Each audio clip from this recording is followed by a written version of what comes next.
Hi, my name is Christina, and this is my IV insertion and discontinuation video. First thing we want to do is perform hand hygiene. Then we want to put on a pair of clean gloves.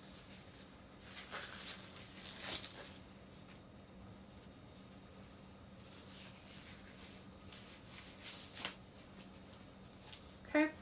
Next, we're going to want to go ahead and gather all of our supplies. So we have our 22 gauge catheter, our non-expired normal saline flush, our IV start kit, and our extension tubing. Next, we're going to open up our saline flush, open up our tubing, remove the tubing. We want to remove the cap on the tubing. We also want to remove the cap of the saline flush.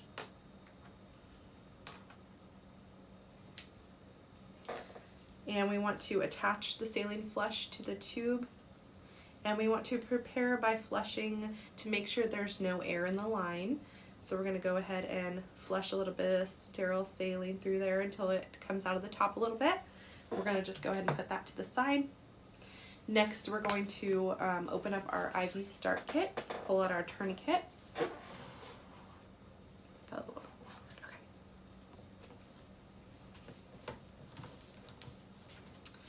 We have a 22 gauge catheter to use today.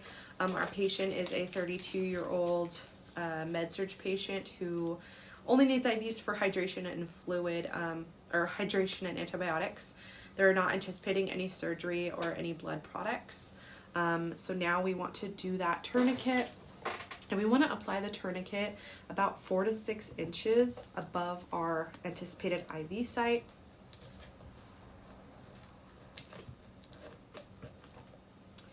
When we want to make sure it's not too tight, and we want to make sure the patient still has a distal pulse, which they do. Next, we're going to open up our catheter, and then we are going to remove our alcohol pad.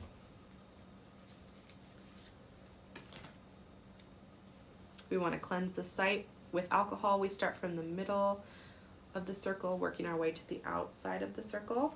Put that aside. We want to let that air dry for a few seconds. Now we're going to remove the cap of the syringe, the catheter, and we want to use our thumb to anchor the vein down, and we want to pull that skin taut. Next, we want to insert that IV catheter, bevel up, and we want to insert it until we, and advance until we see a flash in the chamber, which I do. Then we're going to lower that syringe slightly, and we're going to advance it 1/4 inch until that catheter goes into that vein as well. Okay. Looks good. Okay. Next, we want to feed the catheter end of the syringe, removing our needle.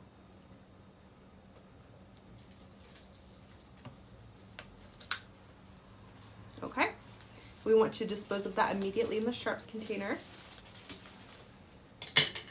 Okay, hold down that catheter, remove the tourniquet, and then we're going to attach that extension tubing.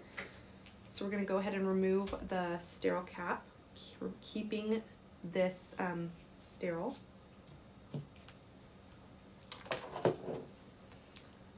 Attach the cap to the catheter, and then we want to aspirate for blood. Okay, now we want to push in some saline and flush that vein. While we're doing this, we want to make sure there's no infiltration or any blubs or any pain at the injection site. Okay, next we want to ensure that this clamp is closed. Okay, we're going to discard the syringe.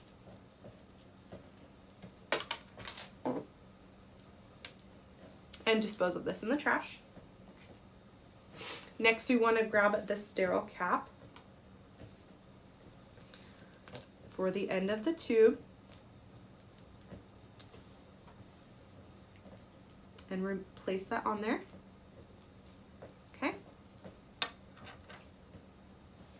And then we're going to add our Tegaderm over this.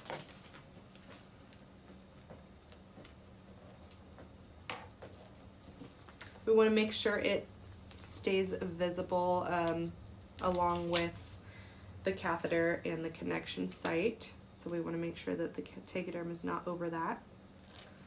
Place it on there, and then we're going to loop the tubing alongside the dressing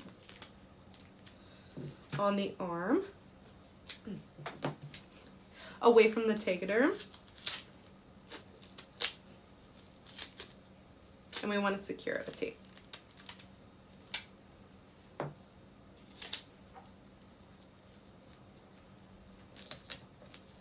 Okay. Then we want to label our dressing, which is on here. It should have the date, time, the gauge, the length, and my initials. We want to place that on the dressing. Make sure that's on there. You're going to remove trash.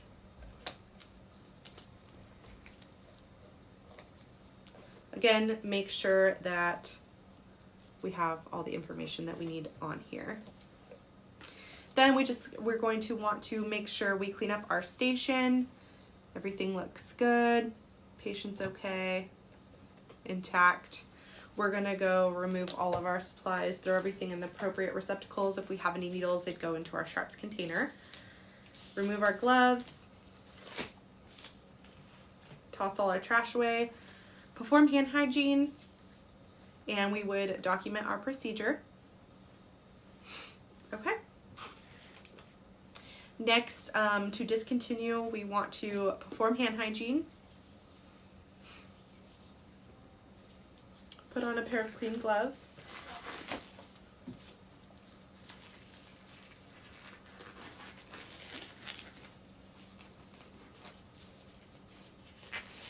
Then we're going to want to remove the Tegaderm and make sure we hold on to that catheter while we're removing this.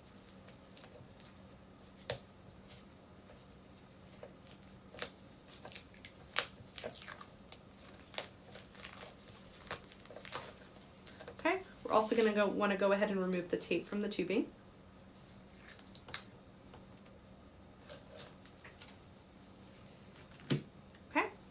Next, we want to take a sterile gauze pad, make sure it's folded, and we're going to place it on top of the catheter site and put pressure while we are still holding our catheter in place. We are going to slowly remove that catheter.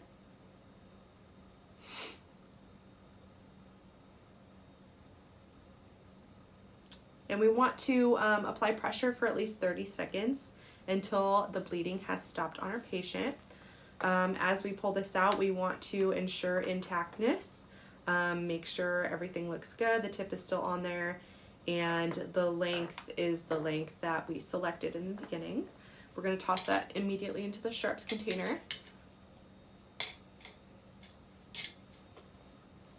Okay, like I said, we hold the sterile gauze for 30 seconds to make sure there's no bleeding. Everything looks good. We're going to take a new sterile gauze pad, toss this one into the sharps container, put the new sterile gauze pad, fold it over the insertion site, grab a piece of tape,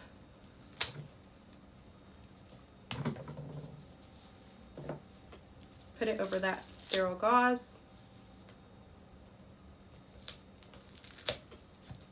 make sure that's secure. Okay, ask the patient how they're feeling. Are they comfortable? Everything looks good.